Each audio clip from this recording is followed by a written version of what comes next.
আমাকে এখানে আসতেন সূর্যের ওনার অনেক শিষ্য আছে। আমি আমিও ওনার শিষ্য, জ্ঞানের দিক দিয়েও আর ধর্মের দিক দিয়েও। ওই গান গাইতাম, লাটারি বাজাইছি। ওই দিদি ওরাও ছিল, মীরাও ওরাও ছিল। আমরা মোংলার ফোর্টে গান গাই। কষ্ট কি আজকে আর ঘুম হবে না। হ্যাঁ, মৌপুরও খুব মারামারি হচ্ছে। তর্পণের যুগ না এরকম, তা এরকম মারামারি হচ্ছে। উদারে ফর্সা হলি বেরোবো। এখন আমরা তো লাগছে আজকে মারামারি হয়েছে বিকেলবেলা 5টার দিকে। অনেক লোক হাসপাতালেও গিয়েছে। হ্যাঁ, যেটা ফোন টোন ছিল না। এই এই একটা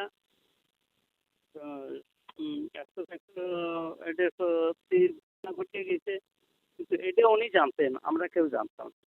ওই দোতলার পরে সেন্ট ফলসে গান গাইয়া এই রাত্রি ঘুম হবে না, মহুরো ভীষণ মারামারি হচ্ছে। রাত্রে হোয়ালি হয়, এরকম ফোন টোন না। ওই মিদা ওরাও ছিল, দিলীপ ওরাও ছিল, ওই যে মোংলায় যাকে বাড়ি আমরা চলে এলাম। উদার বর্ষা হলে আমি গাড়ি না থাকলে তো রাখা যাবে না। দেখলাম যে অনেক লোক হাসপাতালে গেছে, মারামারি হয়েছে। এই একটা আরেকটা হচ্ছে ওনার যেমন বোন, উনি মা হই বলতেন। আমার বাড়ি ছিল নেই মৌপুরই বেশি। মৌপুর দেন নাকি মোর লাটের পশ্চিম ধারে মৌপুর। ওই জায়গায় আশ্রম আছে, ওই আশ্রমে ওই গান গাওয়া হয়ে গেছে। আমাদের আমরা গান গাইছি দিদি কৃষ্ণগর গান গালি। এখন করছে কি রাত্রি আর ঘুম হবে না। ওই গুরু বোন মাই বলতেন যে মা উঠে হবে, আমার জন্যই কষ্ট করতেছে। হ্যাঁ, আমরা গান ছেড়ে দিয়ে ভোরে রওনা দিছি। আসলে একটা কথাই বলিছে যে বাড়ি কষ্ট হয়েছে, রাত ঘুরে থাকছি। হ্যাঁ, আমি রওনা দিচ্ছি ঠিক বলি। তোমরা এই আর কি বলিছে ওরা কি, কিন্তু সে যে সময় কথা বলছে যে এ সময় ক্ষেত্রে মোবাইল নেই, অনেক আগের কথা বলছে। এতে জিনিস আমার এই আর কি, আমরা অস্ট্রেলিয়া আসাম কৃষ্ণগর ইচ্ছে ভোরে আসলে করতে রাজবাড়ি থাকছি, কষ্ট দিয়েছে আমার। তাহলে আমি রওনা দিলাম, ভালো এই করি আর কি। ওরা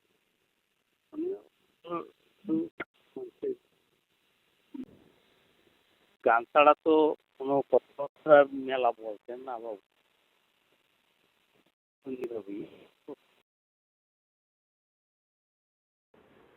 আধ্যাত্মিক গুরু এবং দীক্ষা ওনার হচ্ছে আপনার আধ্যাত্মিক গুরু সতী প্রসন্ন সেন। উনি ছিলেন বৈষ্ণব মতের, কলকাতার ছিলেন। ওনার উপরে সিঁড়িগুলো হচ্ছে আপনার বৈষ্ণব তন্ত্র। বিজয় কৃষ্ণ গোস্বামীর রাইট, বিজয় কৃষ্ণ গোস্বামীর শিষ্য পতাকি গোসাই, আর পতাকির শিষ্য হচ্ছে আপনার সতী প্রসন্ন। রাজেন রাজেন পাগল হচ্ছে ওনার নিজের জ্যাঠামশাই, ওখান থেকে দীক্ষা মন্ত্র নেন নাই। আমি অনাদিবাবুর দলে ছিলাম, আমি ঢোল বাজাতাম। তা প্রায় আপনার 15-16 বছর হবে। এগুলো তো ওনার ধরেন আমি ঢোল বাজাতে বাজাতে ওগুলো ভালো উপলব্ধি করতে পারি না, তবে উনি আধ্যাত্মিক চেতনার মানুষ ছিলেন। অনেক কিছু শুনেছি, কিন্তু আমি তো সাইডে বসে ঢোল বাজাতাম, এইগুলো অনুভব করতো যারা কবিয়াল, যারা সঙ্গে ওনার সঙ্গে আলাপ আলোচনা করতো। আমরা তো সাধারণ একটু হ্যান্ডসে সাইড শিল্পী হিসাবে কাজ করেছি আমি ব্যক্তিগত। ধর্মের সত্য ধর্মের অনুসারে তো গৌর সরকার, আমি যতটা জানি অনাদিবাবুকে নিয়ে গেছিলাম তো।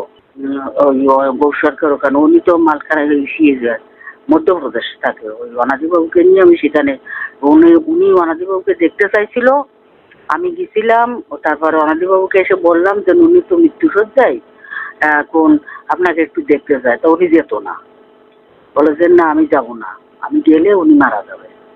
তাই এই করে করে 15 বছর পরে তারপরে মহারাষ্ট্রে গান করতে গেলাম টিকিট সেলে, কবি গান। তখন ওই পথ দিয়ে তারপর ওনার কাছে নিয়ে গেছিলাম ফাল্গুন মাসের 4 তারিখে। ওনার সঙ্গে দেখা করলাম, তো উনি একেবারে জরাজীর্ণ ছিল। আমরা ওখান থেকে চলে আসার পর পরেই দুদিন পরে উনি উঠে গেল। তারপর বললো কি দেখছিস গান জানিস, আমি যদি আগে যেতাম উনি চলে যেত। ওই এমনি শুয়ে পরে আমি ওনাকে দেখতাম। উনি সত্য ধর্মের ভিতর ছিল, ওই গৌর সরকার। উনি হচ্ছে গৌর সরকার, হচ্ছে পাকুড় রাজেন্দ্র সরকারের শিষ্য। বাবুকে নিয়ে দেখানোর পরে আমরা ওখান থেকে যেদিন চলে আসলাম তার 2 দিন বাদে উনি উঠে গেল। তবে ওনার জীবনে অনেক অলৌকিক জিনিস আছে, তো পরে যতদূর জানি আমি বলবানি। উনি তো আমার গুরুদেব আদিবাবু। ওনার ইতিহাস আমার কাছে অনেক কিছুই আছে, বা আমার চোখে দেখাও অনেক কিছু। এখন এইগুলো তো এখন আর কেউ দিতে পারবে না। ভারতে এখন নারান্দা আছে, তা নারান্দা তো এখন তেমনই করতে পারবে না। আর আমি কি বলবো, উনি শুধু আমার কবিগুরু না, উনি আমার দীক্ষা গুরু। উনি কবিগানকে ভালোবাসতেন না প্রথমে। এর কারণ ছিল উনি একটা বড় বংশের ছেলে, কবিগানের বড় বংশের। ওনার জ্যাঠামশাই ছিলেন কবি সম্রাট রাজেন্দ্র সরকার, তারপরে ওনার ঠাকুর দাদা ছিলেন নদীস্থান সরকার, আর উনি অনাদি গান সরকার। প্রতিভা আছে, কাব্য প্রতিভা আছে, রক্তধারার মধ্যে আছে, কিন্তু কবিগানকে ভালোবাসতেন না। তারপরে ভিতরের থেকে টানে তো মনে, সেই মনের টানে একদিন রাজেন্দ্র সরকারকে বলছেন যে জ্যাঠামশাই আমি কবি গান শিখবো। তখন তিনি বললেন যে কবি গান শিখতে হলে, তখন ক্লাস 4-এ পড়েন, কবি গান শিখতে হলে গীতাটা মুখস্থ করে দেয়, 18 অধ্যায় 700 শ্লোক উনি মুখস্থ করে শোনালেন। তখন রাজি হলেন কবি গান শিখাতে। এই তার প্রথম অবস্থা।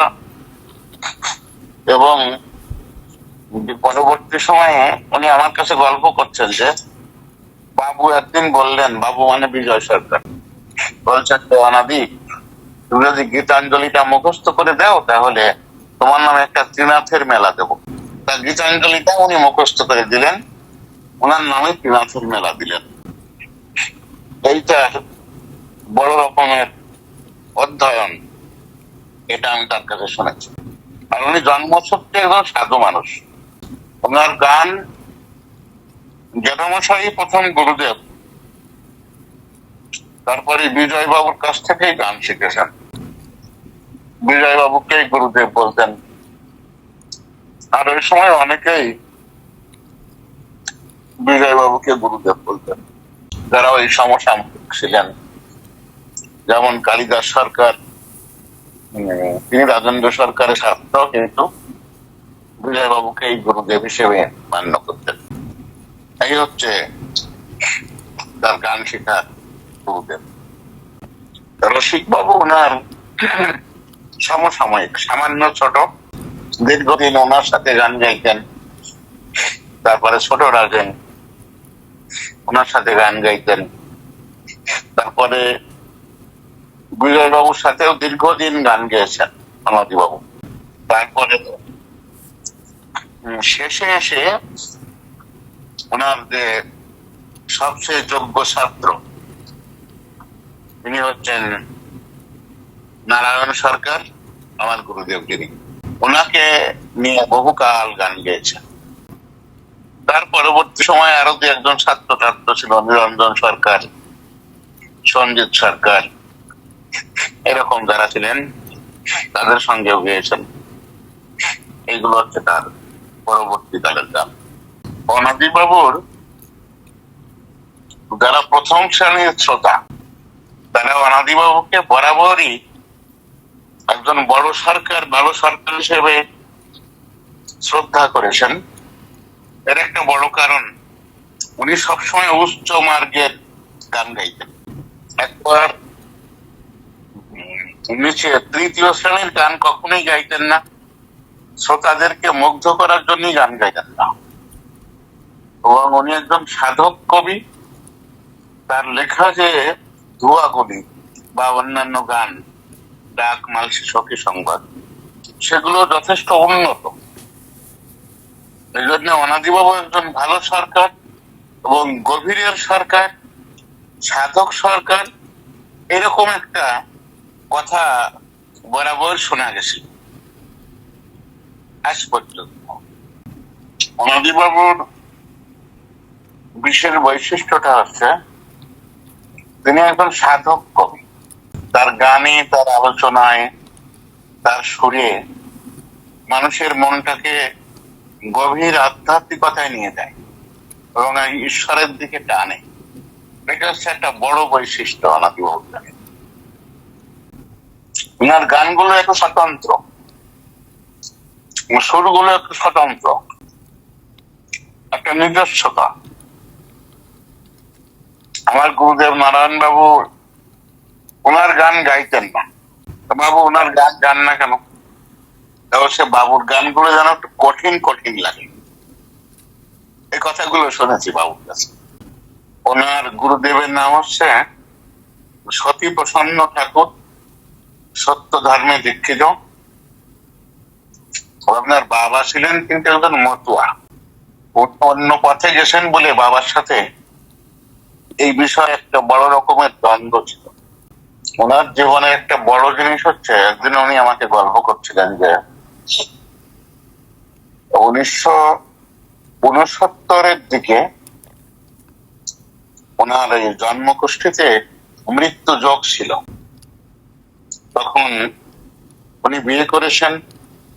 এর মধ্যে হঠাৎ একদিন রাজেন্দ্র সরকার বলছিল ওনার জ্যাঠামশাই যে, অনাদি, এই বছর তো তোমার মৃত্যু যোগ আছে। এখন আমি তো খুব চিন্তায় রয়েছি। তখন উনি বলছেন, তাহলে আপনি একটা মেয়ের জীবন সর্বনাশ করলেন। আপনি জানতেন যে আমি এই বছর মারা যাব, আমাকে বিয়ে দিলেন কেন?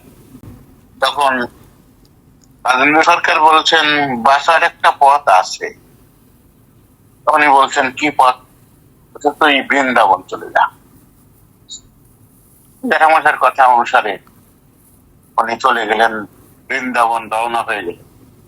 কলিকাতায় হচ্ছে ওনার গুরুদেব সতী প্রসন্ন ঠাকুর। চিন্তা করছেন বৃন্দাবন যাব তো গুরুদেবকে একটু প্রণাম করে যায়। গুরুদেবের কাছে প্রণাম করে কেঁদে ফেলেছেন। তখন বলছে, অনাদি ওভাবে কাঁদছো কেন? তা বলছে যে, আমার তো এই বছরই মৃত্যু যোগ। জ্যাঠামশাই বলেছেন বৃন্দাবন যেতে, তাই বৃন্দাবন রওনা হয়েছে, তাই আপনাকে একটু প্রণাম করে যাচ্ছে, আপনি আমাকে আশীর্বাদ করুন। তখন ওনাকে বুকে জড়িয়ে ধরে বলছে, অনাদিরে, যদি আমার এই অবস্থা হতো তাহলে আমি বৃন্দাবন যেতাম না, আমি গুরুর কাছে থেকে যেতাম, দেখি কোন জম আমাকে নিতে পারে গুরুর কাছ থেকে।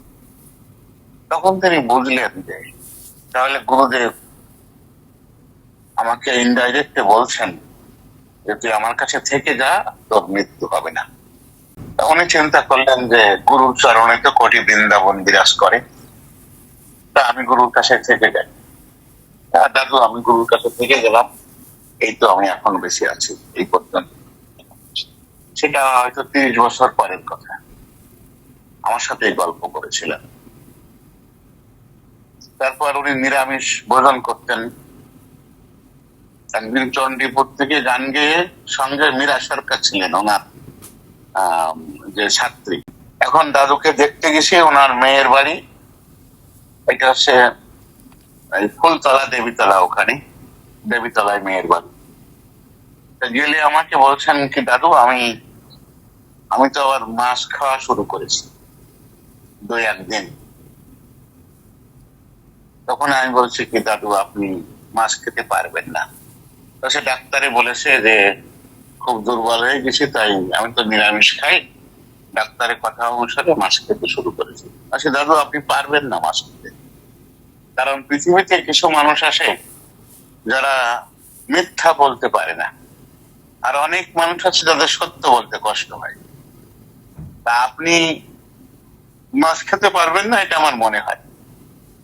তার পরবর্তী কয়েকদিন পরে ওনার সঙ্গে দেখা হলে বলছে, দাদু তুমি যা বলেছিলে তাই, আমি মাছ খেতে পারলাম না।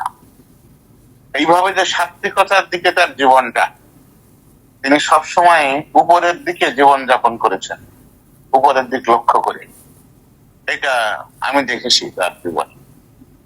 এটুকু বললাম শান্তি। মানে সবকিছুর মধ্য দিয়ে সাধারণ জীবনটাই ছিল তার সবচেয়ে বড় উদ্দেশ্য, এবং তাই চর্চা করতেন সবসময়, আমি যেটুকু দেখেছি। উনি ওই দেশে চলে গেলেন, তারপরে বাবুর পাশাপাশি বাড়ি, মানে নারায়ণ বাবু অনাদি বাবুর পাশাপাশি বাড়ি। এটা মস্ত বড় কবি, মানে কাব্য জগতে অত বড় সাহসী, অত বড় যোগ্য কবি ভাষালীর জগতে খুঁজে পাওয়া যায় না। তার ভাষা, তার শব্দ সংযোজন, এবং অনাদিবাবু যে নারায়ণ বাবুর ছাত্র, এজন্যেও তিনি আরো বেশি বড় হয়েছেন, যে এমন একটা ছাত্র তৈরি করেছেন। পাশাপাশি হচ্ছে দুইজনের বাড়ি। আমি ও দেশে দেওঘর গেছিলাম, ওখান থেকে ফেরার সময় কয়েকদিন ছিলাম ওখানে। আর ও দেশে উনি যে গান গেয়েছেন তাতে যথেষ্ট যশ, এবং অসীম বাবু টাবু যারা ছিল তারাও অনাদিবাবুকে নাগাল পেতেন না গভীরতায়। এ কথাটা আমি অনেকবার শুনেছি, তার নিজেও দেখেছি। তা উনি এত বড় মানুষ আধ্যাত্মিক জীবনে, আমার সাথে একটা ছোট্ট ঘটনা বলছি। আমি তো নিজে রান্না করে খাই, নিরামিষ খাই। এখন দাদু বলছেন যে, যখন বাবুর ওখানে গেলাম, এসে বলছে, দাদু আমাদের বাড়ি তোমার একটা নিমন্ত্রণ, দুটো ভাত খেতে হবে, তা তোমার ঠাকুরমা রান্না করে দিলে কি খাওয়া যাবে? তখন আমি চিন্তা করলাম, যদিও আমি নিরামিষ খাই, রান্না করে খাই, তা অত বড় একটা মানুষ তিনি এই কথা বলছেন, তা আমি কিভাবে বলবো যে না আমি আপনার বাড়ি রান্না করে খাবো? বলো না, ঠিক আছে, যা ঠাকুরমা রান্না করলে হবে। তখন রান্না করেছেন। সন্ধ্যাবেলায় আমি গেছি ওখানে, যে উনি কথা বলছেন, ওনার কথা সব শুনতাম।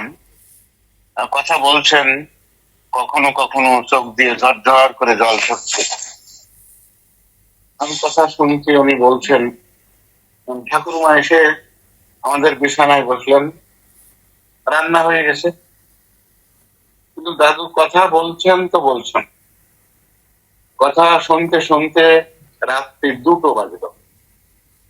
তখন হঠাৎ ঘড়ির দিকে তাকায় বলছেন, দাদু রাত্রি তো অনেক হয়ে গেছে, তখন ঠাকুরমা ঘুমিয়ে পড়ছে, ডাক দাও, চলো দুটো প্রসাদ। এই হচ্ছে অনাদিবাবু যখন ডুব দিতেন আধ্যাত্মিক জীবনে, তখন নিজেকে হারাই ফেলতেন।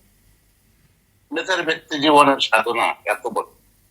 আর একটা কথা বলি কথা প্রসঙ্গে, বিজয় বাবুর যে বড় বড় গান, ভালো ভালো গান, অধিকাংশ গানেরই জবাব লিখেছেন অনাদিবাবু। যেমন একটা গান হচ্ছে, পোড়া মনের সাথে পারলেন না আমি, ও সে পঙ্খিরাজ ঘোলাতে চলে ছুটে বেলায় দিন যান। অনাদিবাবু লিখলেন যে ওরা মনের সাথে পারবে কি করে। এইভাবে ওনার প্রতিটা গানের প্রায় জবাব লেখা, এবং নিজের গানগুলি খুবই গভীর ভাবে লেখা। অবশেষে একটা গান লিখেছেন যে, ওপার হতে যারা সাথে এসেছিল, এই গানটা আপনি শুনেছেন কিনা? খুব বিখ্যাত, বহুজনে গায়। আর আরো অনেক বিখ্যাত বিখ্যাত গান আছে ওনার। আপনি যখন এগুলো চর্চা করেন তখন অনেক গান শুনেছেন হয়তো। তবু দেশে যাওয়ার পরেও ওনার সেই যশ, ওনার সেই শ্রদ্ধা মানুষের কাছে, সেটা অক্ষুণ্ণ ছিল সেই দিন পর্যন্ত। এবং আমি ব্যক্তিগতভাবে বলছি, অসীমবাবু আধুনিক কালে মানুষের কাছে বেশ প্রশংসিত হয়েছেন, কিন্তু অনাদিবাবুর যে রেকর্ড আছে সেইগুলো শোনার পরে, বর্তমানের কথা বলছি, আমার সব চাইতে ভালো লাগে দাদুর ওই রেকর্ড, তার আলোচনা। এবং তার আলোচনার মধ্যে মনে হয় 100% কি বিশুদ্ধ আলোচনা, সাত্বিক আলোচনা। এটা হচ্ছে তার বড় একটা অবদান আমাদের কাছে। এরকম নির্দিষ্ট ভাবে বলতে পারবো না, তবে দীক্ষা দিতে গেলে যে গুরুর আদেশ লাগে, সেই আদেশ অনুসারেই দীক্ষা দিয়েছেন। আর বিভিন্ন দেশে দেশে মানুষ যখন মুগ্ধ হতো, তার চরিত্র, তার আচরণ দেখে যখন ভালো লাগতো, তখনই তো মানুষ দীক্ষা নিতে চায়। এই জন্য সেই পর্যায়ের একটি মানুষ, গুরু পর্যায়ের একজন মানুষ, তাই তার এই পথটা অনেক উন্নত। আমি তো এই দেশে আর উনি ওই দেশে, এমনি কখন চলে গেছেন তারপরে পরে সংবাদ পেয়েছে, এর বেশি আর ওই সম্পর্কে বেশি বলতে পারবে। ওখানে হয়েছে ঠাকুরনগর, ঠাকুরনগর শিমুলপুর গ্রাম, উত্তর 24 পরগনা, পশ্চিমবঙ্গ। প্রতি বছর ওই দিনে কবি গান হয় ওখানে,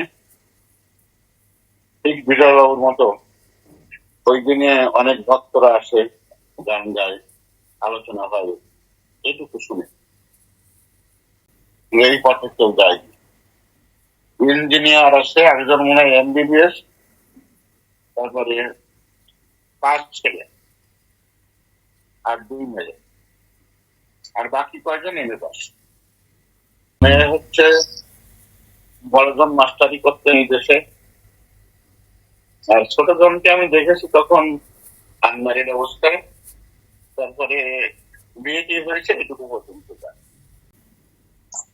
বাবু অসুস্থ, বসে থাকেন, কথা একটু অস্পষ্ট, কথা বোঝা যায় কিছুটা। আর লাঠি ভার করে বাথরুমে তুমি যান, তো খাওয়া দাওয়া, ঘুম টুম এগুলো মোটামুটি আসে। 4-5টা প্যারালাইজ, তো স্মৃতি শক্তি অনেকটা লোপ পেয়েছে। এই যে কয়েক মাস আগে আমার ছেলে গেছে, বলছে কি যে দাদু ওই গানটা একটু গান, তুমি জানো না রে প্রিয়, তুমি ওর জীবনের সাধনা। তা উনি এক কলি গাওয়ার পরে আর মনে করতে পারলেন না, বলছে দাদু মনে নেই। এরকম অবস্থা হয়েছে বাবু। তবে ওনার পরবর্তীকালে যা কিছু রেকর্ড আছে, সেটা তো যৌবনের সেই পাশালিটাকে কেউ ধরে রাখতে পারে। আমি যখন তখন বিস্মিত হয়েছি, মানে মানুষের যে এরকম যোগ্যতা হওয়া সম্ভব, এটা আমার বিশ্বাস হতো না। একটা অলৌকিক ভাব শুধু গানের মতো, পাশালি বলার মতো। দাদুর গানটা কিন্তু আমি প্রথম জীবনে মোটেই ভালোবাসতাম না, কারণ উনি খুব গভীরে গান গাইতেন তো। আর আমি যখন প্রথমে গান শুনছি তখন তো ইন্টারমিডিয়েট পড়ি, কিন্তু যত দিন যায় তত ওনার গান ভালো লাগে। একদিন রামপুরের আসরে বসে আছি, গান শুনতে গেছি, বাবুর গান আর ওনার গান। তা উনি একটা গান গাচ্ছেন, প্রাণের বন্ধুরে তুমি ওপার হাসো, এপার আমি কাঁদি, দারুণ কলনাদে নদীরে বন্ধু, তোমার আমার মিলনবাদ। রবীন্দ্রনাথ যে কথাটা বলছেন যে গানত পারতার নহি, যখন সুর দিলেন দারুণ কলনাদে নদীরে বন্ধু, তোমার আমার মিলন বাঁধি, তখন আমার মনে হলো যেন গান আমাকে সেই পারে নিয়ে গেছে। এরকম বহুদিন ওনার গান শুনে অনেক মুগ্ধ হয়েছে, সেটা হচ্ছে পরবর্তী জীবনে। কিন্তু প্রথম জীবনে প্রবেশ করতে পারতাম না ওই গভীরতার মধ্যে, যার জন্য ভালো লাগতো না। আজ পর্যন্ত, এই দিন পর্যন্ত আমার সবচেয়ে বেশি ভালো লাগে সেটা হচ্ছে অনাদিবাবুর গান। আর আমার গুরুদেবের মতো পাশালি বলা আমি কোথাও শুনিনি। এবং একদিন এক জারির বয়াতি, ওদিন ওই শিল্পকলা একাডেমিতে আমার গান ছিল নড়াইলে, সম্ভবত ওই দিন আমাকে পদকটা দিছিল। সেদিন এক জারির বয়াতি বলছেন, ওই আপনার মতোই আপনি তো এক পথে বড় রকমের চাকরি করছেন, কিন্তু এই গানের মধ্যে আপনার মন আছে। সে বয়াতিও একটা বড় চাকরি করে এবং আফসোস করছে যে আমি কেন এখানে থাকলাম না এই গানের মধ্যে। তো উনি বলছেন যে বিজয় বাবু, অনাদি বাবু, রসিক বাবু অনেক বড় সরকার, কিন্তু নারায়ণ বাবুর মতন পাঁচালি বলা আমি কাউকে দেখিনি। সেই ব্যক্তির একটা মন্তব্য এবং বহু মানুষের মন্তব্য, আমারও ধারণা এত বড় মাপের। আর আমি দীর্ঘ 6 বছর ওনার সাথে দুটো গান গাইছি, তখন দেখেছি যে ওনার গভীরতা কত। ওনাকে তো সেই আসরে না দেখলে যেটা যা যা বলছে সেটা তো খুঁজে পাওয়া যাবে না। তারপরেও যেটুকু আমার জীবনটাকে একেবারে মনে হতো কি যে আর কিছু ভালো লাগে না কবি গান ছাড়া। আর এখন যে গান হয়েছে কবি গান, তাতে বেশ একটু মানে একেবারে আমাদের পরবর্তী সময় যারা গাচ্ছে, যারা ছেলে মেয়ে পড়ায় বর্তমানে, আজ থেকে 5-6 বছর ধরে, আমি তো কলেজে একটু পড়াই, বুঝলেন, 5-6 বছর ধরে যাদের পড়াচ্ছি, এত কষ্ট পেতে হয়। এদের পড়ায় মন নেই, এরা ভালো বোঝে না, কিন্তু আমার হাতে জজ, ব্যারিস্টার, খুব বড় বড় মানুষ আমেরিকায় থাকে, এসব ছাত্রদের আমি পড়িয়েছি। আর একেবারে বর্তমানে যে কবি গানটা চলছে, এটা এতটা অযোগ্যতা, তাতে খুব কষ্ট পেতে হয়। সাধারণ মানুষ ভুল ধরে, একটা গীতা শ্লোক বলবো তা একটু ভুল গেল।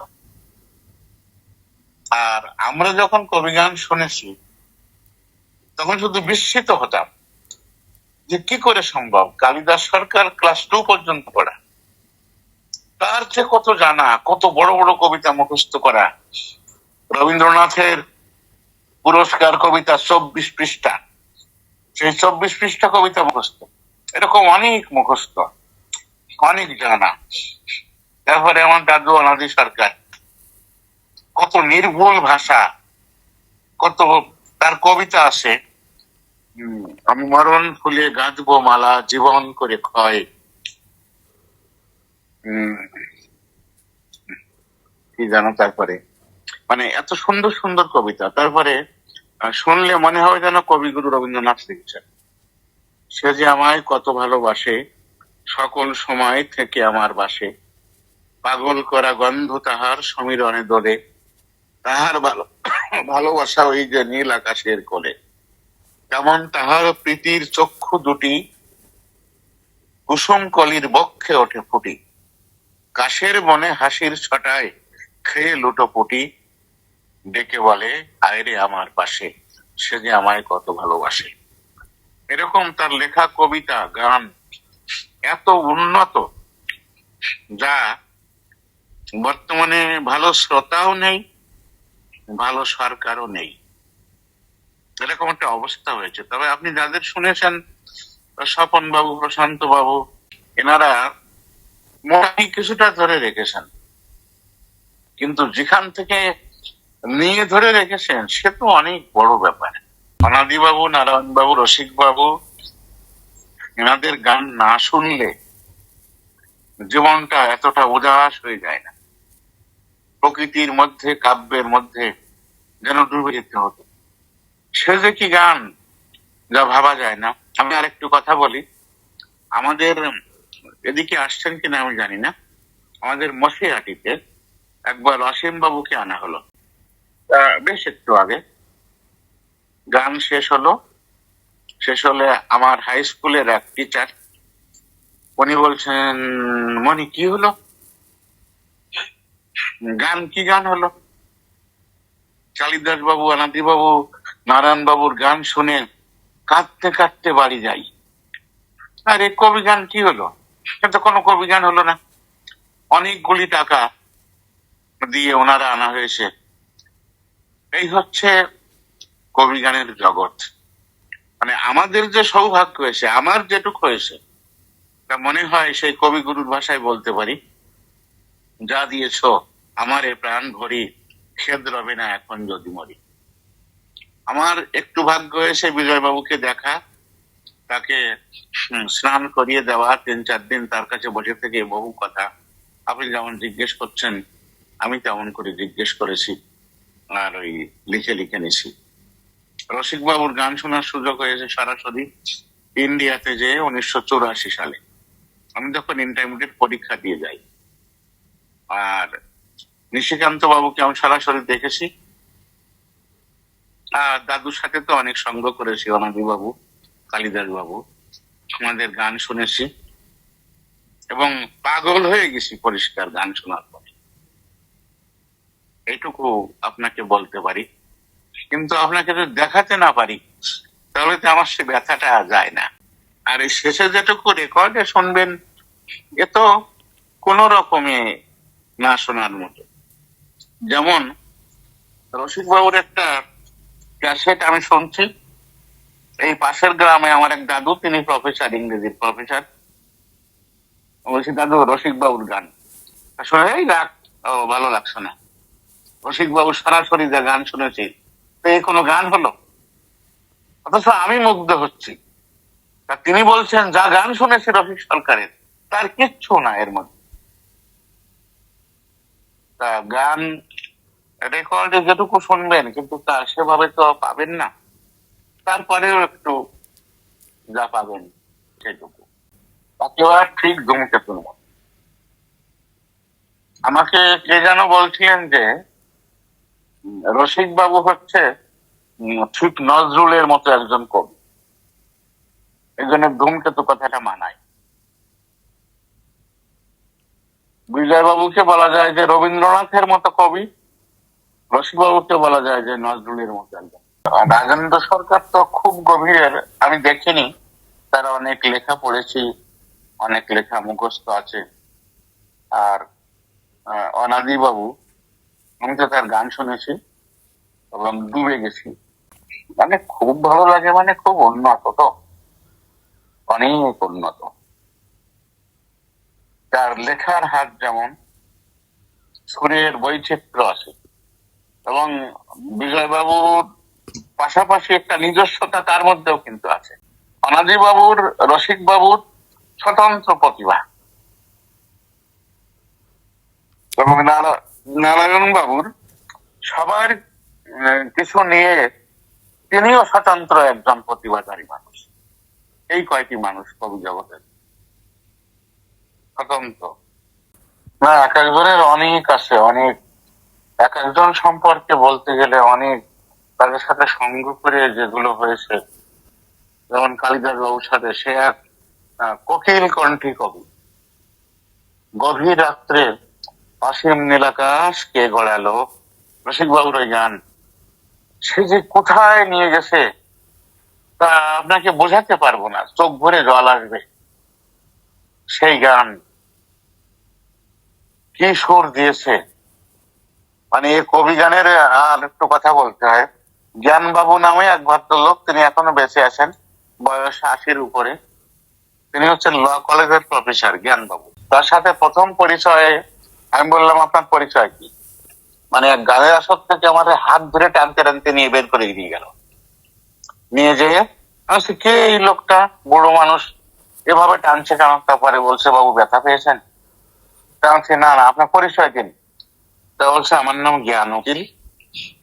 দীর্ঘ সময় ধরে শঙ্কর এবং শ্যামল সরকার, ওনারা বলেন যে আপনার সঙ্গে ওনার পরিচয় না হলে আমাদের খারাপ লাগে, কবে পরিচয় হবে? যখনই বললো আমি জ্ঞান উকিল, তখন আমি মাথাটা পার করে দিয়ে ওনাকে প্রণাম করলাম। তা উনি একদিন বলছেন, উনি আমাদের বাড়িতে বেড়াতে আসছেন, তা আমাকে বলছেন যে, বাবু, কবিদের কথা আলোচনা করলে একটা নাম যজ্ঞের সমান হয় না? তা তা বলছে না, কবিদের কথা আলোচনা করলে কয়েকটা নাম যজ্ঞের সমান হয়, একটা নাম যজ্ঞের না। তখন উনি দাঁড়ায় খানিক কাঁদলেন, কান্নার পরে তারপরে চেয়ারে বসলেন। এমন একটা জগৎ ছিল কবি গানের, আপনাকে বোঝাতে পারবো না। আপনি তো অনেক ছোট মানুষ, মানে এক সময় বাংলার সবচেয়ে শ্রেষ্ঠ জিনিস ছিল কবি গান, এবং তা আমাদের সময় পর্যন্ত কবি সরকার যে সিদ্ধান্ত দেবে তাই হবে সিদ্ধান্ত।